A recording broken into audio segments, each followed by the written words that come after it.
لا إله إلا الله وحده لا شريك له ونشهد أن سيدنا ومولانا محمدا عبده ورسوله صلى الله تعالى عليه وعلى آله وأصحابه وأتباعه وأزواجه وذرياته أجمعين إلى يوم الدين.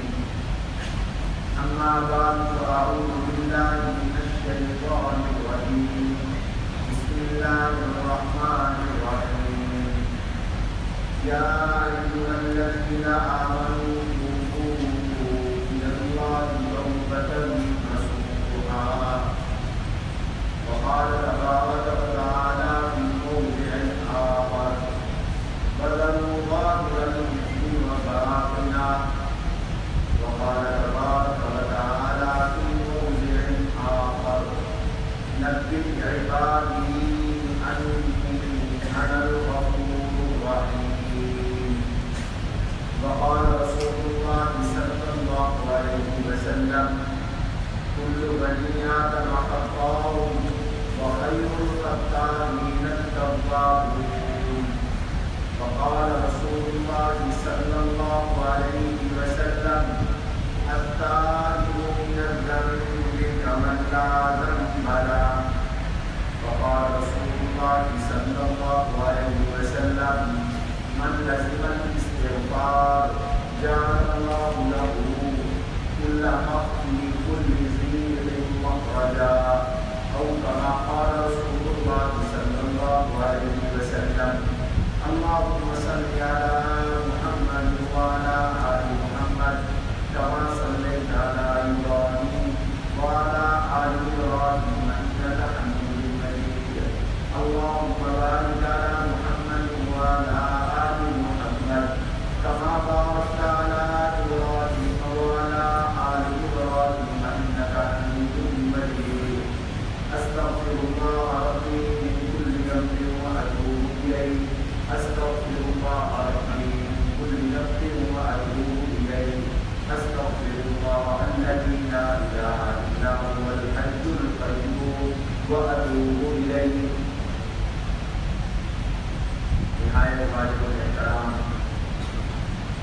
حضرات علماء کرام، مشائخ اعزاز، جو آبائے ملت، بزرگان دین اور میرے نوجوان ساتھیوں، عزیزوں، بچوں اور طالبین، اس خطے کا عام ترین اسلامی سینٹر اور اسلامی مرکز جامع مسجد کولون میں قرآن کریم تراویح کے اندر آپ حضرات نے سماعت فرمایا. قرآن کریم کا خلاصہ بھی اردو اور انگلش میں سماعت فرمایا.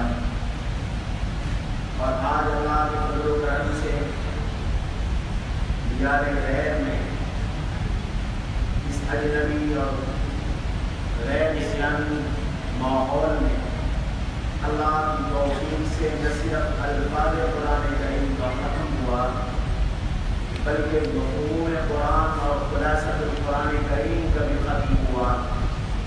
میں اس پر پوری کمیونٹی کو، مسلم برادری کو اور اس مسجد کی انتظامیہ، بورڈ آف ٹرسٹی مینجمنٹ کو اور ہانگ کانگ کے تمام مسلمانوں کو، بالخصوص اس تراویح کے اندر قرآن کریم پڑھنے والے تینوں اپنے محترم برادران اور بزرگوں کو، یعنی برادر محترم حضرت اقدس مولانا مفتی محمد ارشد صاحب دامت برکاتہ العالیہ، سعودی عرب سے تشریف لائے ہوئے شیخ محمد یاسر صاحب زیرمنتو اور محترم قاری امام شعیب نور صاحب زیرمنتو کو مبارکباد پیش کرتا ہوں. اللہ تبارک و تعالی سب کو قبول اور منظور فرمائے. بلند آواز سے لمبی چوڑی تقریر مقصود نہیں، نہ وقت ہے. آپ حضرات نے کل بھی کام کرنا ہے، آج بھی روزہ رکھا، کام کیا، تراویح بھی پڑھی. مجھے بھی الگ صبح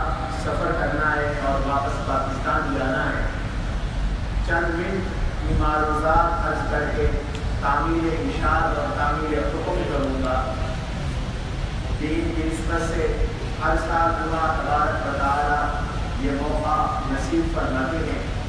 اس سے فائدہ اٹھاتے ہوئے میں اپنا فریضہ ادا کرنے کی کوشش کروں گا. آج کا موضوع ہے توبہ کی اہمیت اور توبہ کی ضرورت. توبہ کا لفظ ہم بار بار سنتے ہیں اور توبہ کا لفظ ہم قرآن کریم کے اندر بارہا پڑھتے ہیں. توبہ کسے کہتے ہیں؟ توبہ کا مفہوم کیا ہے؟ توبہ کی حقیقت کیا ہے؟ توبہ کی ضرورت کیا ہے؟ توبہ کیسے کی جاتی ہے؟ یہ چند باتیں آپ حضرات کے سامنے عرض کرنی ہے. یہاں علماء اور مشائخ موجود ہیں. بڑے مفتی صاحب موجود ہیں, مفتی شعیب صاحب موجود ہیں اور بہت سے دیگر علماء بھی تشریف فرما ہے. یہ جانتے ہیں کہ توبہ تاب یتوب توبۃ کا مصدر ہے اور توبہ کا معنی ہوتا ہے پلٹنا, لوٹنا, رجوع کرنا, واپس آنا. توبہ کا مفہوم یہ ہے کہ بندہ جب اپنے خالق سے کٹ جاتا ہے, بندہ جب اپنے خالق سے گناہ کر کے دور ہو جاتا ہے, بندہ جب گناہ کرتا ہے تو وہ ایک بہت بڑا نقصان کرتا ہے. ایک نقصان نہیں, بہت سے نقصان کرتا ہے. ممکن ہے کوئی دوست کہیں کہ گناہ کسے کہتے ہیں, چونکہ اس ماحول میں جیسے مفتی شعیب صاحب نے تائیوان کا بتایا کہ سجدے کا بھی کئی دوستوں کو پتہ نہیں تھا, تو کئی نو مسلم بھی ہوتے ہیں ممکن ہے جنہیں گناہ کے مفہوم کا پتہ نہ ہو. تو گناہ کہتے ہیں اللہ کے کسی حکم کو توڑنا, اللہ کے کسی حکم کی مخالفت کرنا, اللہ کے نبی علیہ السلام کے کسی حکم کو توڑنا, اللہ کے نبی کے طریقے کی خلاف ورزی کرنا, یہ گناہ ہے. اور بندہ جب گناہ کرتا ہے تو وہ گناہ کر کے بہت سارے نقصانات اٹھاتا ہے, بہت سارا اپنا زیاں کرتا ہے.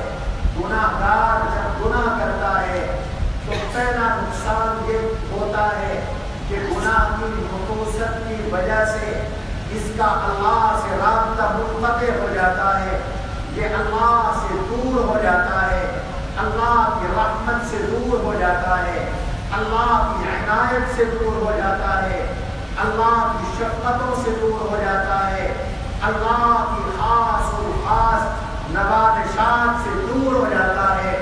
جب بندہ گناہ کرتا ہے اللہ اس سے نظر پھیر لیتے ہیں, یہ اللہ سے دور ہو جاتا ہے, اللہ اس سے دور ہو جاتے ہیں, یہ حق تبارک و تعالیٰ سے فاصلے میں ہو گیا, اللہ نے اس سے اپنی رحمت کو دور کر دیا, یہ اللہ کی رحمت سے دور ہو گیا.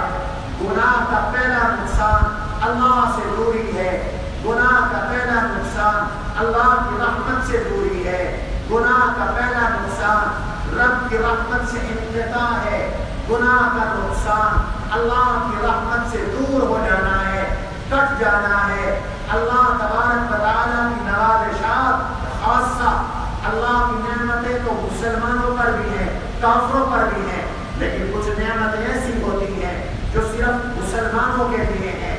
اللہ کی رحمتیں مومن کے لیے بھی ہیں, کافر کے لیے بھی ہیں, لیکن کچھ رحمتیں ایسی ہیں جو صرف مومنین کے لیے ہیں. تبھی تو فرمایا الحمدللہ رب العالمین الرحمن الرحیم.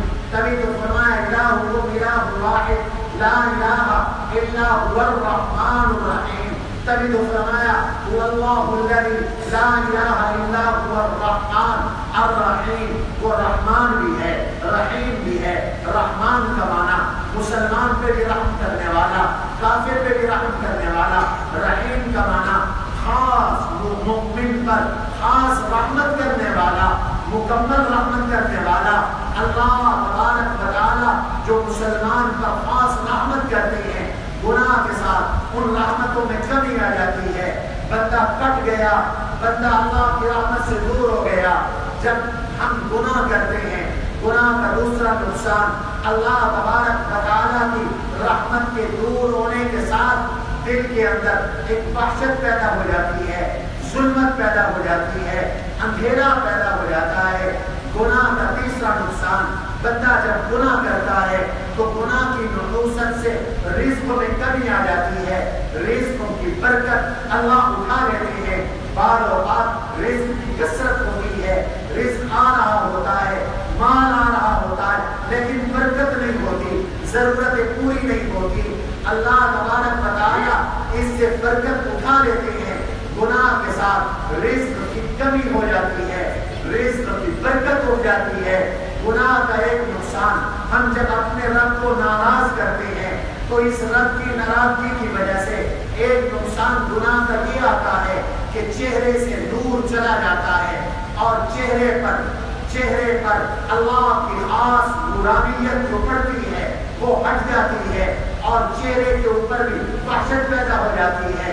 گناہ کا ایک نقصان یہ بھی ہوتا ہے کہ گناہ کی نحوست سے بندے سے رحمت چلی جاتی ہے، شفقت چلی جاتی ہے، پیار چلا جاتا ہے اور دل سخت ہو جاتا ہے، قساوت آ جاتی ہے، دل کے اندر کجی آ جاتی ہے، مخلوق خدا پر ترس نہیں رہتا، رشتہ داروں پر ترس نہیں آتا، بیوی پر ترس نہیں آتا، اولاد پر رحم نہیں آتا۔ یہ گناہ کے نقصانات ہیں۔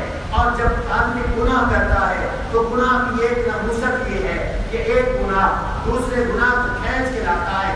جب ایک گناہ کرتا ہے تو ساتھ دوسرا کرتا ہے، دوسرا کرتا ہے تو تیسرا کرتا ہے، تیسرا کرتا ہے تو چوتھا کرتا ہے، چوتھے کے ساتھ پانچواں گناہ ہوتا ہے۔ گناہوں کا ایک لامتناہی سلسلہ شروع ہو جاتا ہے۔ اور گناہ کا ایک نقصان یہ ہے کہ بعض گناہ ایسے ہیں جن بعض گناہوں کی وجہ سے اللہ کی لعنت آتی ہے اور اللہ کی پھٹکار آتی ہے۔ جیسے قرآن نے فرمایا لعنت اللہ علی الکاذبین، جھوٹ بولنے والوں پر اللہ کی لعنت برستی ہے۔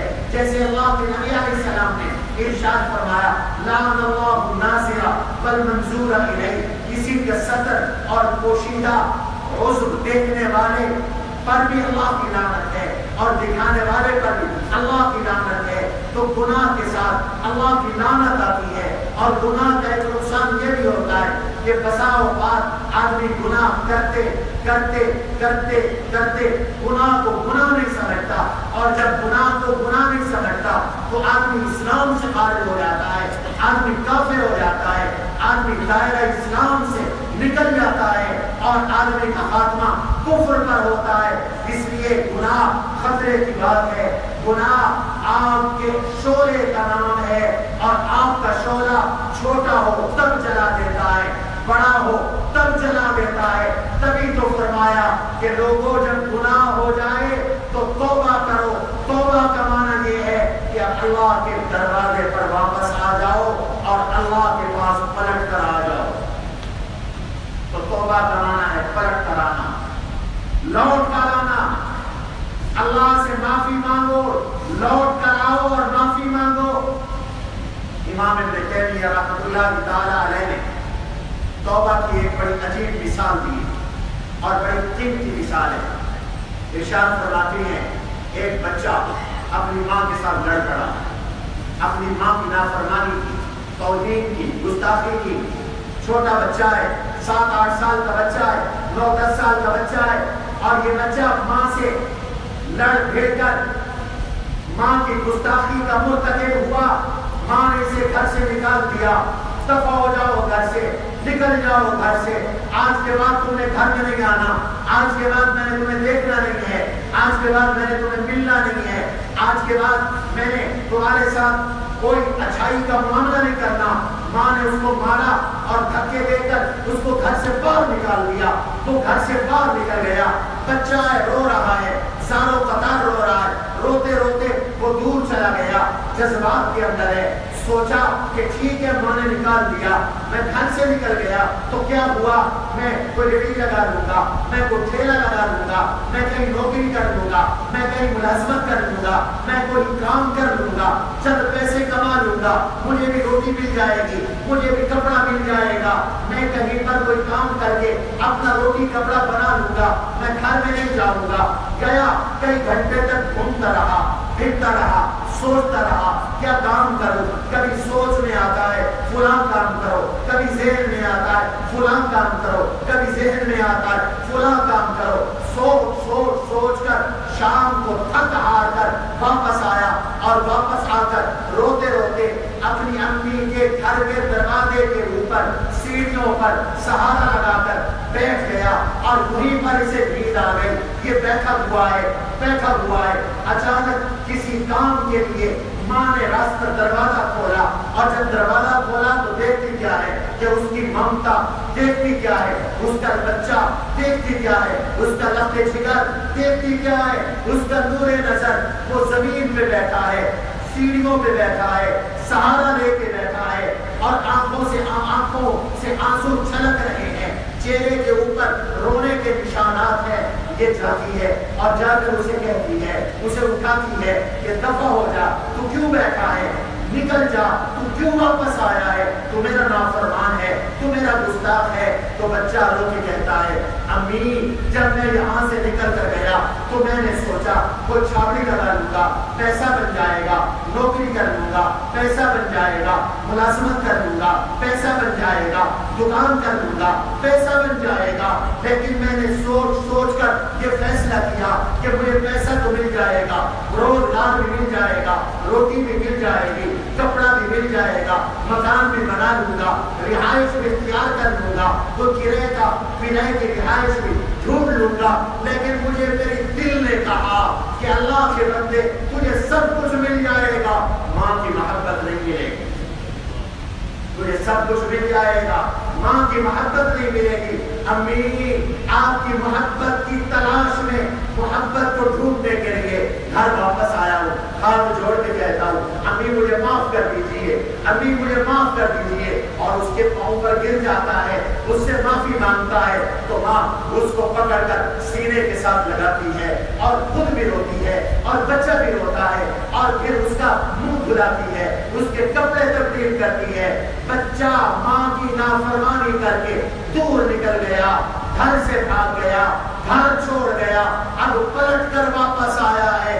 بالکل اسی طرح سمجھو بندہ نماز چھوڑتا ہے، رب سے دور بھاگ گیا، زکات نہیں دی، رب سے دور بھاگ دیا، حج نہیں کیا، موت آ رہی ہے، گھر سے اللہ کے در سے دور بھاگ گیا، کوئی اور گناہ ہو گیا، اللہ کے در سے دور بھاگ گیا۔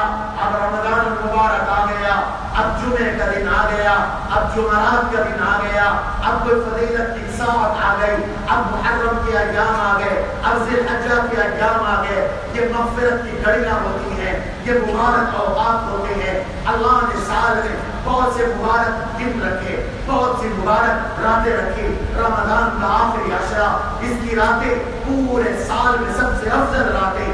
ذی الحجہ کا پہلا عشرہ، اس کے دن سال میں سب سے افضل ترین دن۔ علماء نے لکھا ہے دنوں میں افضل ترین دن ذی الحج کے 10 دن ہے، راتوں میں افضل ترین راتیں رمضان کے آخری عشرے کی راتیں ہیں، آخری 10 راتیں ہیں۔ اب یہ پلٹ کر آیا، مسجد میں آیا، اب پلٹ کے آیا، مصلی پہ آیا، پلٹ کے آیا، تسبیح ہاتھ میں لے لی، پلٹ کے آیا، رب کے سامنے خلوت میں بیٹھ گیا، پلٹ کے آیا، اللہ تبارک و تعالیٰ کے سامنے تنہائیوں میں بیٹھ گیا، آنکھوں سے آنسو بہا لیے، اور آنکھوں سے آنسو بہا کر اس نے کہہ دیا، اللہم انی ظلمت نفسی فاغفر لی۔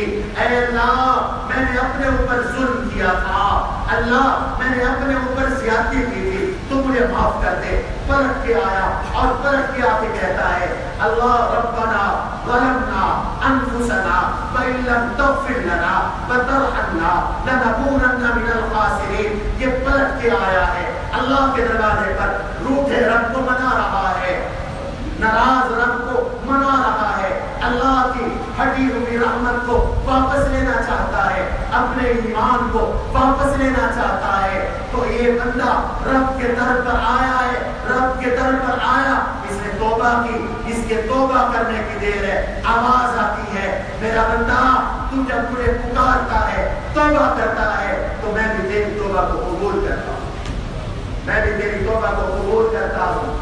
یہ توبہ ہے. گناہ کو چھوڑنے کے جذبے کے ساتھ رب کے سامنے آ جاؤ اور آ کر ندامت کے آنسو بہا کر اس سے وعدہ کر لو مولا آئندہ نہیں کروں گا. یہ توبہ ہو گئی. قرآن کہتا ہے توبہ کرو. یا ایھا الذین آمنوا توبوا الی اللہ توبۃ نصوحا. گناہ کا ہونا کوئی بڑی بات نہیں. انسان خطا کا پتلا ہے. ہماری فطرت میں ہے گناہ کرنا. جہاں میں کوئی بشر نہیں ہے کہ جس میں کوئی کسر نہیں ہے, جس میں کوئی کسر نہیں ہے. بشر نہیں ہے, بشر نہیں ہے. کل بنی آدم خطاؤ. میرے آقا نے فرمایا کل بنی آدم خطاؤ. تمام انسان گناہگار ہے. ہر انسان سے غلطی ہوتی ہے, کسی سے چھوٹی, کسی سے بڑی, کسی سے صغیرہ, کسی سے کبیرہ, کسی سے خلاف اولا اور کسی سے گناہ ہو گیا. کل بنی آدم خطاء. انسان کا کام بھولنا, انسان کا کام گناہ کرنا, گناہ کر کے پھر اچھا انسان. خیر الخطائین التوابون.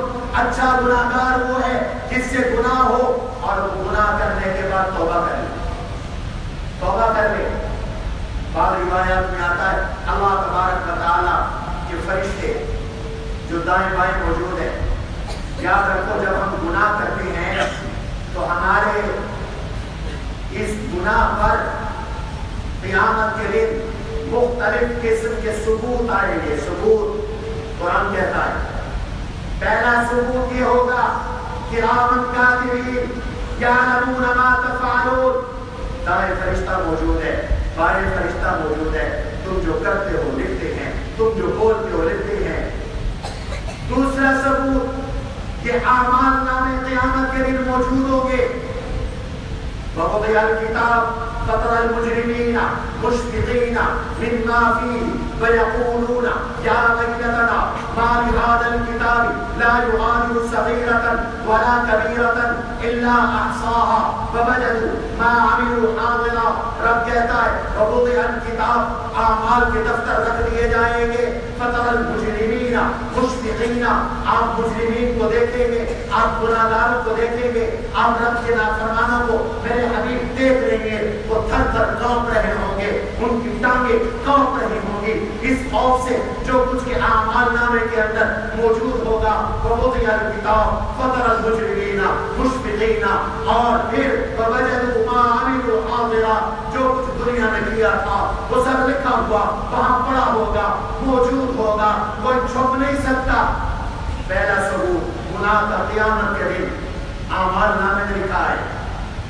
اور دوسرا ثبوت علماء کہتے ہیں روز محشر گناہ کا کیا ہوگا. ہمارے اعضاء خود گواہی دیں گے, یہ سلطانی گواہ بن جائیں گے. اليوم نختم على افواههم وتكلمنا ايديهم وتشهد ارجلهم بما كانوا يكسبون. آج زبان گنگ ہے, آج زبان بند ہے. وہ ہاتھ بول رہا ہے جس ہاتھ کے ساتھ چوری کی تھی, خیانت کی تھی, بدیانتی کی تھی. وہ ہاتھ بول رہا ہے جس ہاتھ کے ساتھ حرام عمل کیا تھا. وہ پاؤں بول رہا ہے جس کے ساتھ چل کر گیا تھا.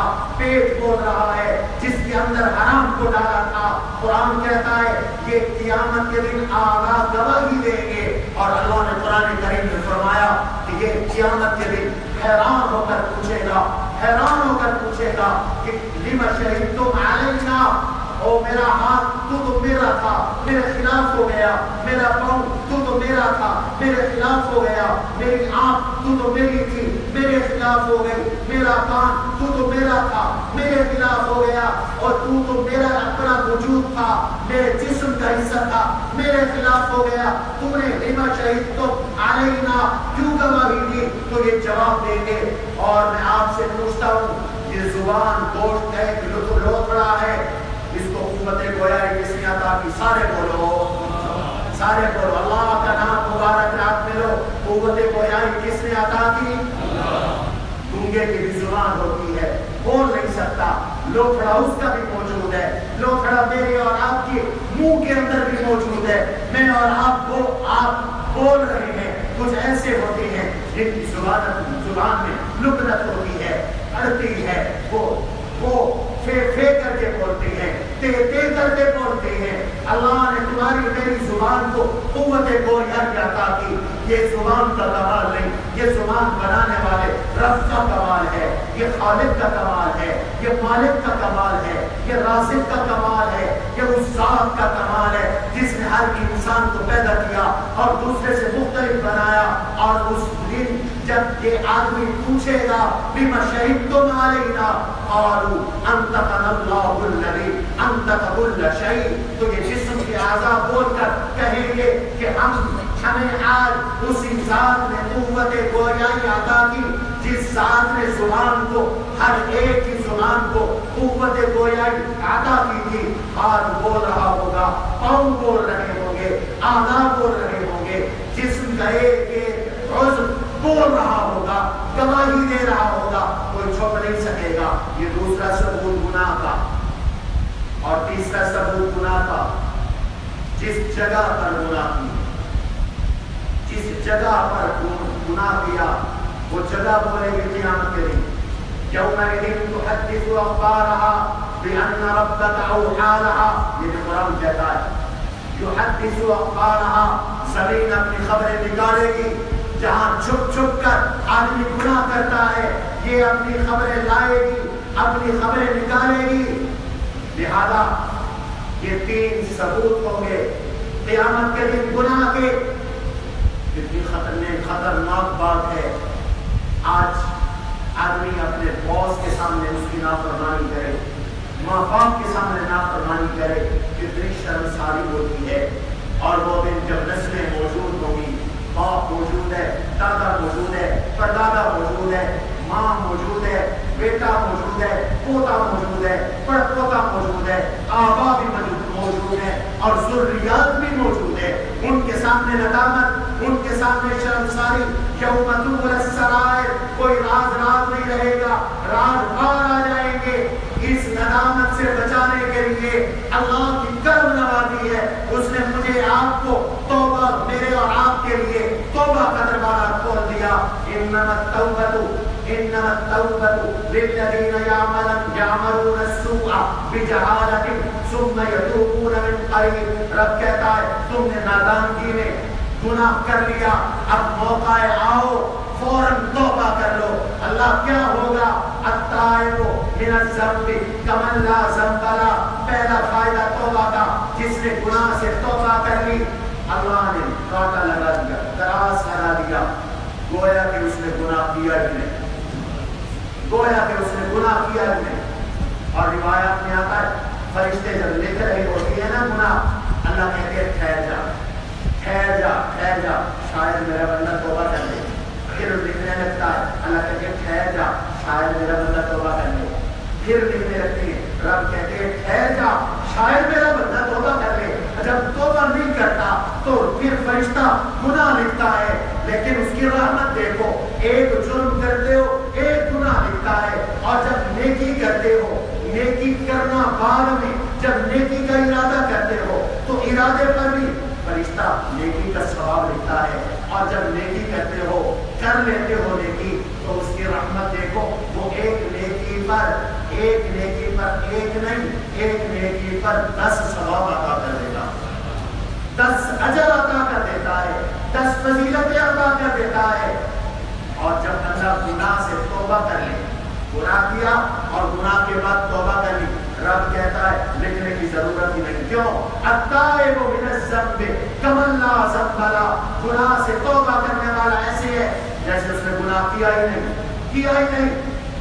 دل کی دنیا بدل لو، ندامت کر کے آنسو بہا کر رب سے معافی مانگ لو۔ وہ اعلان کرتا ہے تمہارے آنے میں دیر ہے، میرے بخشنے میں کوئی دیر نہیں، میرے بخشنے میں کوئی دیر نہیں۔ بس بات ایک واقعہ عرض کر کے ختم کرتا ہوں۔ بنی اسرائیل کا واقعہ حدیث میں آتا ہے، مشہور واقعہ ہے، یہ واقعات آپ سنتے رہتے ہیں، سچے واقعات عبرت کا ذریعہ ہیں، نصیحت کا ذریعہ ہیں، اور قرآن کریم کا مستقل ایک موضوع ہے قصص، جس میں اللہ قصے بیان کرتے ہیں، واقعات بیان کرتے ہیں، واقعات سے بات سمجھ میں آتی ہے۔ جناب رسول اللہ صلی اللہ علیہ وسلم نے ارشاد فرمایا بنی اسرائیل میں ایک شخص تھا، قاتل بندوں کو قتل کیا کرتا تھا۔ اللہ اس سفاکیت سے بچائے، اللہ میری اور آپ کی حفاظت کرے۔ قتل بہت بڑا جرم ہے۔ کتنا بڑا جرم ہے قتل؟ قرآن کہتا ہے جس نے کسی مسلمان کو جان بوجھ کر قتل کیا یخلد فیہ مہانا، لمبے عرصے تک دوزخ میں جلے گا۔ دوسری جگہ قرآن کہتا ہے من یقتل منکم مؤمنا متعمدا فجزاؤہ جہنم، جہنم میں جائے گا خالدا فیہا، ایک لمبے عرصے تک جہنم کے اندر جلے گا۔ اللہ کا اس پر غضب، اللہ کی اس پر لعنت۔ حضور علیہ السلام نے ارشاد فرمایا ایک مسلمان کا قتل دنیا جہان آسمان اور زمین کے تباہ ہونے سے زیادہ، آسمان و زمین کے ڈوب جانے سے زیادہ خطرناک ہے ایک مسلمان کا قتل کرنا۔ اور کوئی شخص اگر کسی کے سامنے صرف ہتھیار سونپ لیتا ہے، یوں پسٹل کر لیا، ویپن کر لیا، یا یوں چھری کا اشارہ کیا، یوں اشارہ کیا، میرے آقا نے فرمایا کہ جس نے کسی پر ہتھیار سونپ لیا قیامت کے دن اس کے ماتھے کے اوپر لکھا ہوگا آئیس برحمت اللہ، یہ اللہ کی رحمت سے نا امید ہے، یہ اللہ کی رحمت کی امید نہ رکھے۔ کتنا بڑا گناہ ہے قتل، لیکن یہ اتنا بڑا گناہ گار ہے۔ اس شخص نے ایک نہیں، دو نہیں، تین نہیں، چار نہیں، پانچ نہیں، یہ 99 قتل کیے، 99 قتل کیے، مرڈر کیے، 99 مرڈر۔ آپ دل میں ندامت پیدا ہوگی، شرمساری پیدا ہو گئی، احساس پیدا ہو گیا میں نے کیا کیا، میں نے تو اپنی زندگی برباد کی۔ گناہوں کے ساتھ تو زندگی برباد ہوتی ہے، میں نے اپنی زندگی برباد کی۔ گیا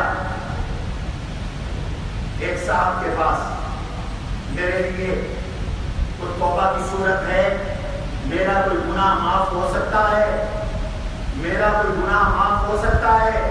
اس نے کہا کیا گناہ ہے تیرا؟ کہنے لگا میں نے 99 قتل کیے۔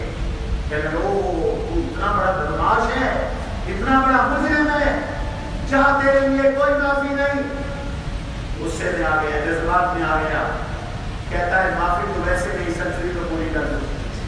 اس کو بھی پتہ لگا 100 قتل ہو گئے، قتل کر کے آ رہا تھا، راستے میں ایک شخص ملا، اس سے پوچھا کہ مجھے کسی عالم کا پتہ بتاؤ، کسی مفتی کا پتہ بتاؤ، کسی شیخ کا پتہ بتاؤ، کسی اللہ والے کا پتہ بتاؤ، میں توبہ کرنا چاہتا ہوں، میں گناہ چھوڑنا چاہتا ہوں، میرے گناہ چھوڑنے کی کیا صورت ہو سکتی ہے؟ اس نے کہا بالکل ٹھیک ہے، فلاں جگہ چلے جاؤ، سچا عالم رہتا ہے، عالم خیر رہتا ہے، ایک عالم سو ہوتا ہے، ایک عالم خیر ہوتا ہے، عالم خیر رہتا ہے، نیک عالم رہتا ہے، اللہ والا رہتا ہے، اس کے پاس جاؤ، وہ تمہیں توبہ کا طریقہ بتائے گا، وہ تمہیں تمہارے جرم کی معافی کا طریقہ بتائے گا۔ اس طرف چل پڑا، یہ حدیث میں آیا ہے، سچا واقعہ ہے، اس طرف چل پڑا۔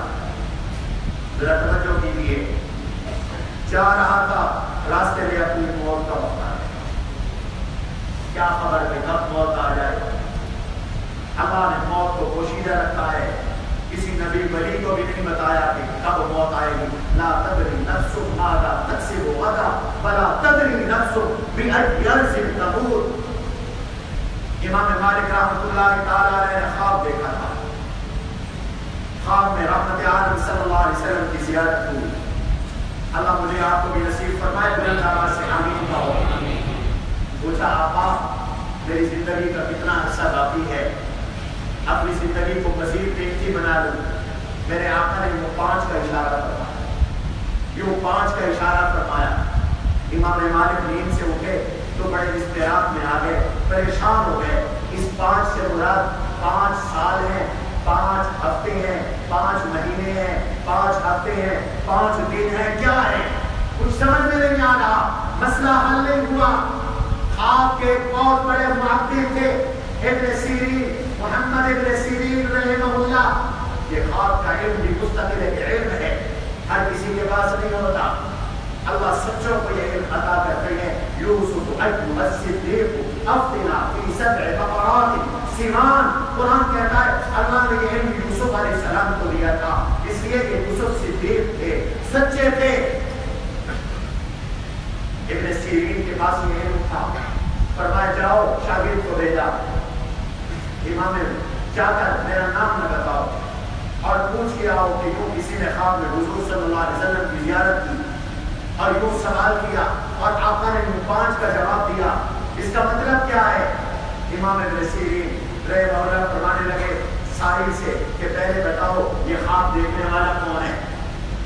امام مالک نے منع فرمایا تھا میرا نام نہ بتانا، اللہ والے اپنا نام افشا نہیں کیا کرتے، اور جب اس طرح کی اللہ کی نعمت نصیب ہو جائے تو ہر کسی کو بتانی بھی نہیں چاہیے، ورنہ نعمت بسا اوقات رک جاتی ہے۔ میرا نام نہ بتائیے، نہیں بتایا نام، تو ابن سیرین فرمانے لگے اس وقت روح عرض کا یہ خواب امام مالک کے علاوہ کوئی نہیں سکتا۔ لگتا ہے کہ یہ خواب مالک ابن انس نے دیکھا ہے، محدث مدینہ نے دیکھا ہے، عالم مدینہ نے دیکھا ہے، مدینہ میں رہنے والے محدث اور امام نے دیکھا ہے، اور جا کر امام مالک کو خواب کی تعبیر بتا دو کہ اللہ کے نبی علیہ السلام نے یہ جو 5 کا اشارہ فرمایا، اس سے مراد نہ 5 سال ہے، نہ 5 مہینے ہیں، نہ 5 ہفتے ہیں، نہ 5 دن ہیں، نہ 5 گھنٹے ہیں، اس سے مراد یہ ہے کہ تیرا سوال ان 5 چیزوں میں سے ہے جن کا علم اللہ کے سوا کوئی نہیں جانتا۔ خمس لا یعلمہن الا اللہ، حدیث جبریل کی آخر کر آتا ہے 5 چیزیں ایسی ہیں لا یعلمہن الا اللہ، جو اللہ کے سوا کوئی نہیں جانتا، یہ مفاتیح الغیب ہیں، عنده مفاتيح الغيب لا يعلمها الا هو ويعلم ما في البر والبحر، اور وہ 5 چیزیں جنہیں اللہ کے سوا کوئی نہیں جانتا، قرآن نے خود بیان کی، ان اللہ عنده علم الساعة، قیامت کب آئے گی کون جانتا ہے؟ بولو ان اللہ عنده علم الساعة فينزل الغيث، بارش کب آئے گی جس کا یقینی علم اللہ کے پاس ہے، تخمین دنیا لگایا کرتی ہے، یقینی علم اللہ کے پاس ہے۔ وَيَعْلَمُ مَا فِي الْأَرْحَامِ، رحم مادر میں کیا ہے اس کا بغیر کسی واسطے کے یقینی علم اللہ کے پاس ہے۔ وَمَا تَدْرِي نَفْسٌ مَاذَا تَكْسِبُ غَدًا، کل کیا کرو گے تم بھی نہیں جانتے، کرنے والا نہیں جانتا کل کیا کرے گا، ارادہ کچھ ہوتا ہے ہو کچھ جاتا ہے۔ حضرت سیدنا علی بن مرتضیٰ شیر خدا رضی اللہ عنہ فرمایا کرتے تھے عرفت ربی بفضل العظائم، مجھے کسی سے اللہ کی پہچان ہوئی کہ میرا اللہ میرا رب ہے، کہ میں ارادہ کچھ کرتا ہوں ہوتا کچھ ہے، معلوم ہوتا ہے کرانے والا اللہ، اور کون کب کہاں مرے گا یہ بھی اللہ جانتا ہے۔ موت کا وقت آ گیا، جب آدمی مرتا ہے تو جنت کے فرشتے، اگر جنتی ہو تو جنت کے فرشتے لینے کے لیے آتے ہیں، اور جہنمی ہو تو جہنم کے فرشتے لینے کے لیے آتے ہیں۔